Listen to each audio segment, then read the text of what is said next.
ហាពេលប្រខែនៅហើយចាអញ្ចឹងគុំគាត់ដល់គ្នាសុខសប្បាយអត់គុំកូនសុខសប្បាយធម្មតាអញ្ចឹងគុំគាត់ដល់គ្នាយើងដល់ម៉ោងចូលរៀនហើយអញ្ចឹងដើម្បីខ្លាចជាកូនល្អសិស្សល្អក្នុងថ្នាក់រៀនកូនគាត់ដល់គ្នាទៅធ្វើម៉េចកូនដាក់ដៃលើតុឲ្យកូនធ្វើម៉េចទៀតកូនរក្សាភាពស្ងៀមចូលកូនញ៉ៃញ៉ៃអត់កូនកូនញាក់ឆ្វេងញាក់ស្ដាំអត់ទេអញ្ចឹងនៅពេលដែលអ្នកគ្រូបញ្យល់មេរៀនកូនទាំងគ្នាត្រូវតែស្ដាប់អ្នកគ្រូផ្នែកសម្រាប់ធ្វើអីផ្នែកសម្រាប់មើលលើក្តារទៅជាសម្រាប់អីគេកូនស្ដាប់អ្នកណាទៅជាសម្រាប់ស្ដាប់អ្នកគ្រូស្ដាប់អ្នកគ្រូចាអរគុណតើប្រធានថ្នាក់សៀវមីកូនក្រោកឈរឡើងមើលថ្ងៃនេះណាគេវត្តមានខ្លះកូនដល់ទៅចាអញ្ចឹងវត្តមានចំនួនប៉ុន្មានអ្នក2នាក់ចា2នាក់ស៊ីពៅនិងសេងចាអរគុណកូនជួយចុះ2 3ចាអញ្ចឹងកូនទាំងគ្នាក្រោកឈរឡើងតើកូនទាំងគ្នាលើកដៃឡើងលើដាក់ដៃលើក្បាលស្មាចង្កេះចង្គង់ពុទ្ធដៃ1ឲ្យស្របគ្នាកូន1 2 3ចាអរគុណកូនសម្រាប់ប្រឹងសម្រាប់ប្រឹងចាកូនគឺចុះអរគុណអ្នកគ្រូចាអញ្ចឹងកូនទាំងគ្នាអ្នកគ្រូសូមរំលឹកមេរៀនចាស់ដែលកូនធ្លាប់រៀនកាលពីម្សិលមិញឲ្យកូនស្ដាប់ឲ្យកូនអានតើអញ្ចឹងកូនទាំងគ្នាអានឲ្យអ្នកគ្រូកាន់បានពីឲ្យកូនមើលទាំងអស់គ្នាតើអ្នកគ្រូរាប់ពី1ដល់3កូនអានទាំងអស់គ្នាឲ្យច្បាស់ឲ្យលឺតើ1 2 3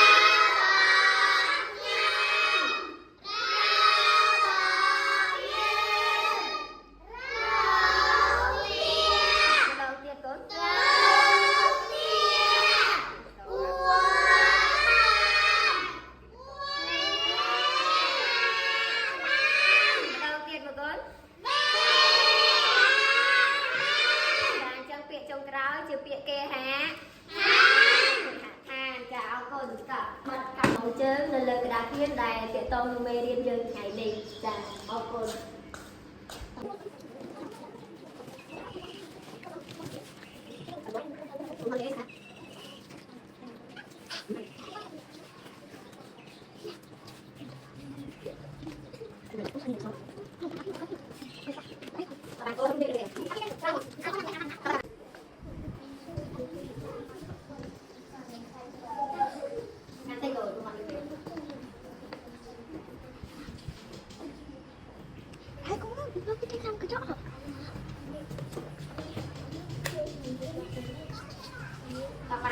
ចាអញ្ចឹងកូនទាំងគ្នាថ្ងៃនេះអ្នកគ្រូមានមេរៀន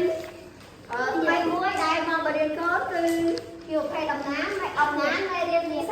44រឿងឪពុកនិងកូនដឹកលាទៅលក់ចាអញ្ចឹងកូនទាំងគ្នាបើកសៀវភៅនៅទំព័រទី67ទាំងគ្នាហើយកូនអានជាបុគ្គលចាកូនអានជាបុគ្គលហើយអ្នកកូនព្រៀងជាប់ជាមួយពាក្យអ្នកគ្រូនៅលើក្តារខៀនតើពាក្យនៅលើក្តារខៀននេះមាននៅក្នុងសៀវភៅកូនរបស់កូនអត់ចាតើឥឡូវកូនចាប់ផ្ដើមអានជាបុគ្គលទាំងអស់គ្នាតើអញ្ចឹងកូនចាប់ផ្ដើមស្ដាប់អ្នកគ្រូអានការបើយើងមានកូនការចំនួនប៉ុន្មាន3ការបើយើងមានកូនការចំនួន3ទី1អ្នកគ្រូជាអ្នកអានអញ្ចឹងកូនអានអត់អត់កូនអានទេអញ្ចឹងកូនកំពុងធ្វើអីចាកូនស្ដាប់អ្នកគ្រូហើយដាក់ដៃលើតុផ្នែកសម្លឹងមកក្តារខៀនតើឥឡូវកូនរាប់ឲ្យអ្នកគ្រូមកអ្នកគ្រូអានពាក្យតែកូនអានទេអង់គ្លេសតាមម្ដងទៀតតុងងន់អានេះកូនតុងងន់តុងលាក់តុង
3 chân cô tỏ cái này để kêu cho bạn châu đa lịch phí viên chỉ sát rồi cô bình dối phí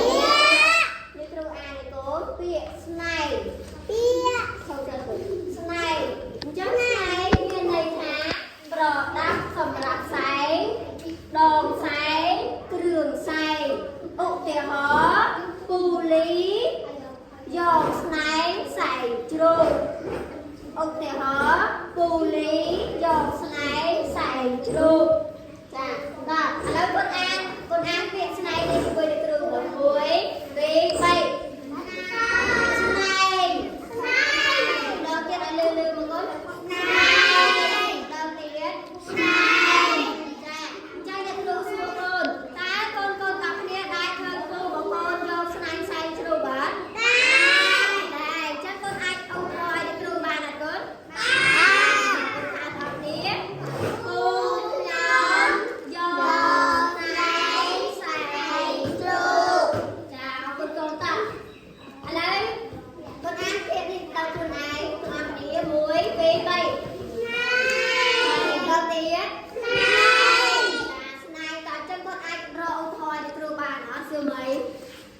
việc này nhé còn mở cặp cho hay lại được đúng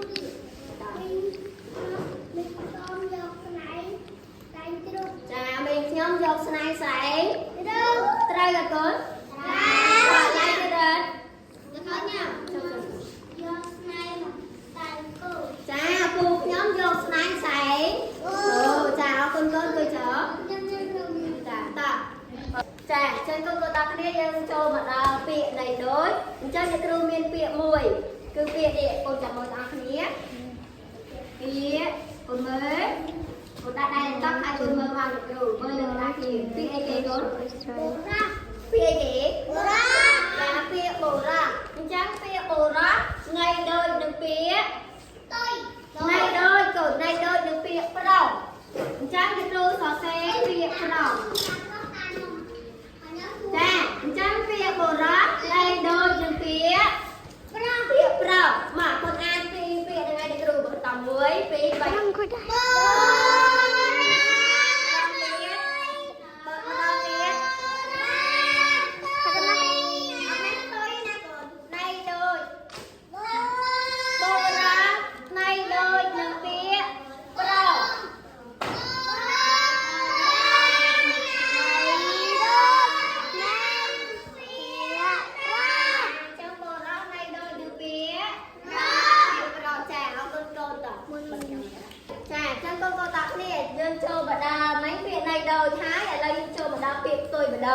Chân để kêu miên phía muối, làm con mơ tạc đi để tập. Để kêu miên phía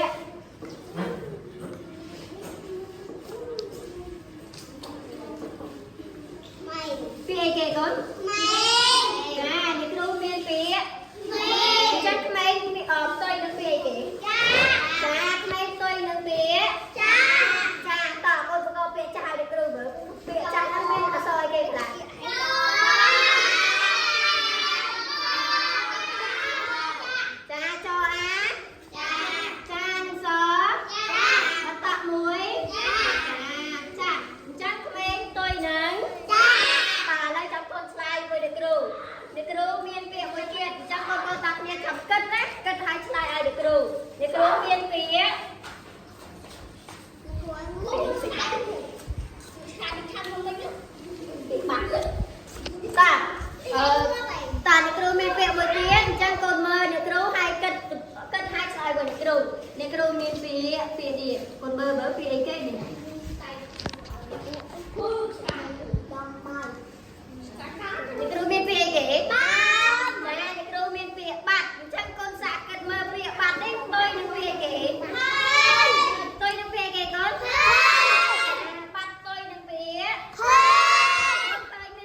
chẳng con có tạc kia bao sự phơi nơi tụi cô thì học sập rằm pí tả con ba khơi trong kia đấy học sập rằm pí chẳng con mơ rùa kiệp mà con khơi rùa kiệp ấy kia là cha con khơi lía con khơi như kia tiệt khơi ghế con mày con bông chi nó lớn lìa cho nè bờ ròn thì ở quạt cạn này kia điện cha con cắn snai trong con khơi nôm nơi thằng cào vậy con khơi như kia tiệt cha con khơi tia con khơi đam chơi đam nào cha đam sư cha ông con à lấy con xạ tia mở thao con làm sao ăn tập bọt nâng nó không ăn tập bọt nâng cứ còn nàn nâng cái trong giấy PA tử con đằng à trong giấy lia cái trong giấy lia giấy mấy kia tốt nâng con nâng mình nung vậy mà tiệt cây tên ná nó mà nhận được cây tên ná tên lụa lia chả cây đa lụa lia tên lụa nơi nà chả cây được sao chả ao cưng bao chụp hơi tầm qua ti học sập rằm pí để kêu an này con đạp sân chả chơi để kêu an này con đạp sân tạm chân nó bay đây để kêu an đây mà con thở bạch chả con ế con chữ o khao mà so đây để kêu an này to nát còn chân để kêu an này con đáp hay để ở con đáp cái này để xa phiền phiếm đây mà con cứ chữ o lơ phiền đây để kêu an tả lấy lọt đây để kêu sân mở muối chả mê riêng thì sai sập bốn rương ở phục nâng côn đặc lia từ lụa âm nàn ca du lông nam một hải miết bô ra mà nè nâng côn đặc lia từ lụa ai xa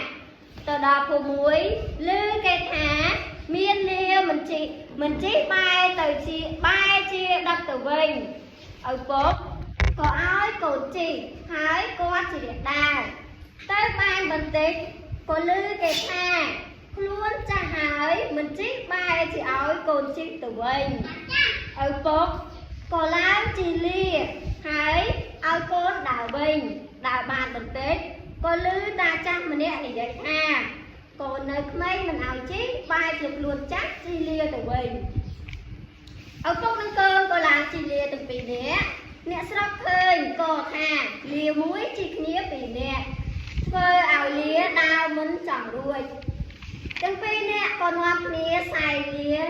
vinh mà đờ lúc xài đó phiền muối tùng muốn co sừng khát hàng côn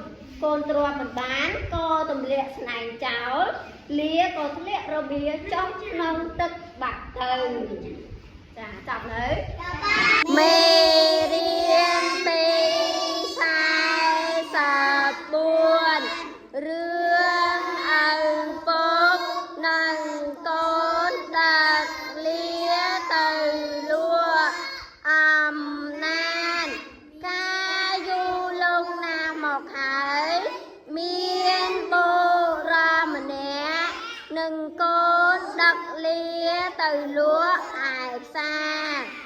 từ đó phù muối lư kề thả miên lia mình chiếc bay chìa đắc từ vinh ở phố có áo cồn đào hãy có chỉ nè tiên ti sai sập buôn rương ở phúc nâng côn đặc lia từ lụa ẩm nan ca du lùng na một hai miên bộ rong mà nè nâng côn đặc lia từ lúa ai xa từ đó phù muối lư kề tha miền lia mình chỉ bãi về đặc từ vinh ở phúc có áo cồn tí hai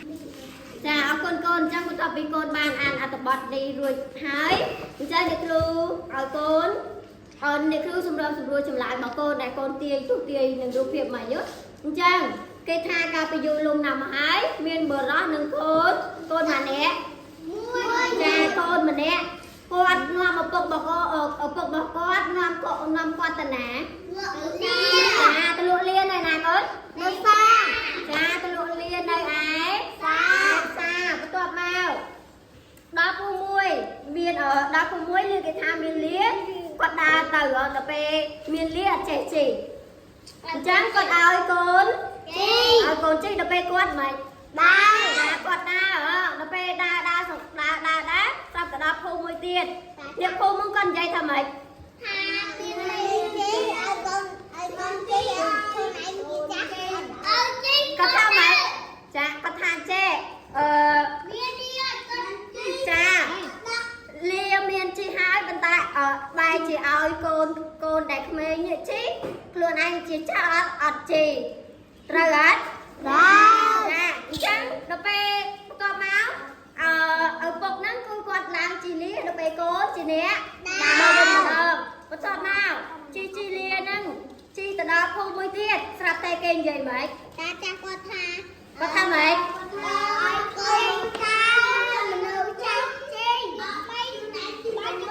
ចានឹងហើយគេថាអត់ឲ្យក្មេងជីបែរជាចាស់ជីទៅវិញបន្ទាប់មកឪពុកនឹងកូននឹងធ្វើម៉េចឡើងចាឡើងជីទាំងពីរនេះបន្ទាប់មកគាត់ដើរទៅទៀតទៅឪពុកនឹងកូននឹងគាត់ដើរទៅទៀតទៅដើរទៅទៀតស្រាប់តែលោកគ្រូនឹងនិយាយថាម៉េចទៀតថាម៉េចចាលាមួយជីគ្នាពីរនាក់ធ្វើឲ្យលាបែបចាលានឹងដើរចង់មួយសោះដោយសារតែទម្ងន់គ្នាពីរនេះដល់ពេលអញ្ចឹងចុងក្រោយគាត់ធ្វើម៉េចលើកចាចុងក្រោយគឺគាត់លីសែងលាវិញម្ដងបន្ទាប់មកដល់ពេលគាត់សែងលាវិញហើយម៉េចសែងធម្មតាសត្វស្នែងយើងដាក់នៅកន្លែងស្មានេះដល់ពេលលាធ្ងន់ពេកយកទៅ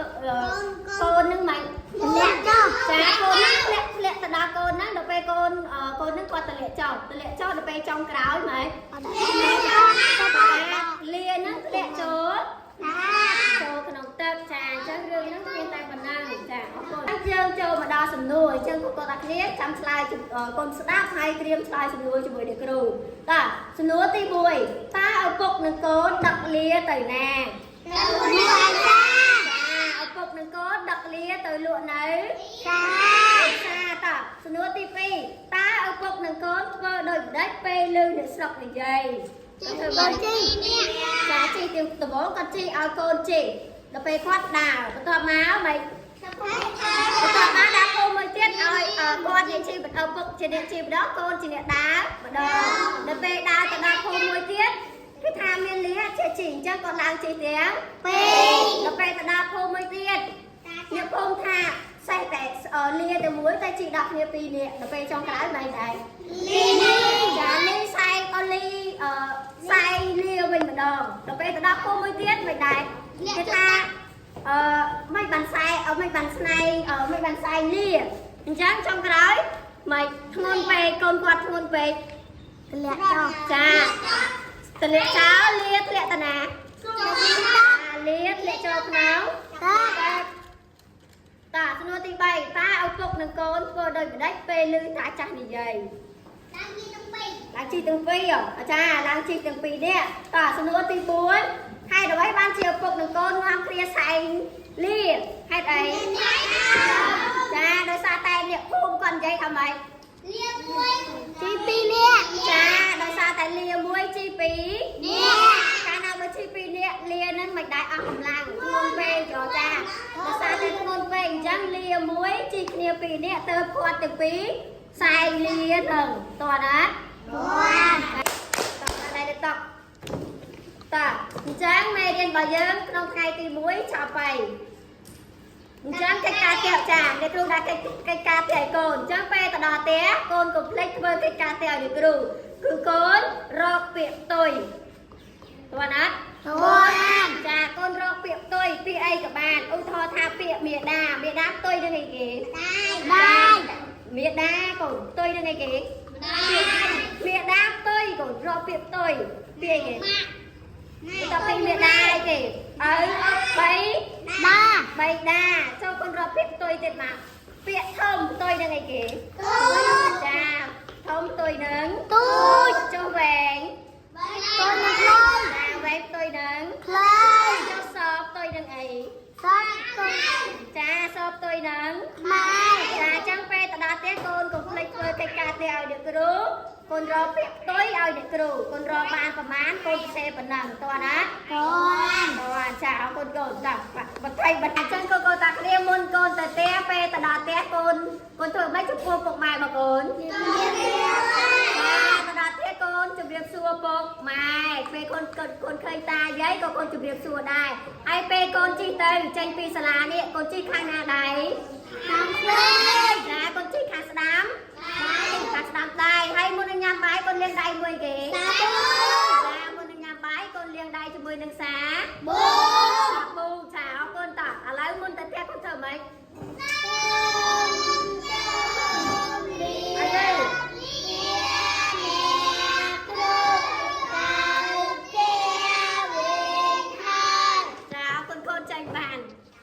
តោះចេញនេះអីចេញមក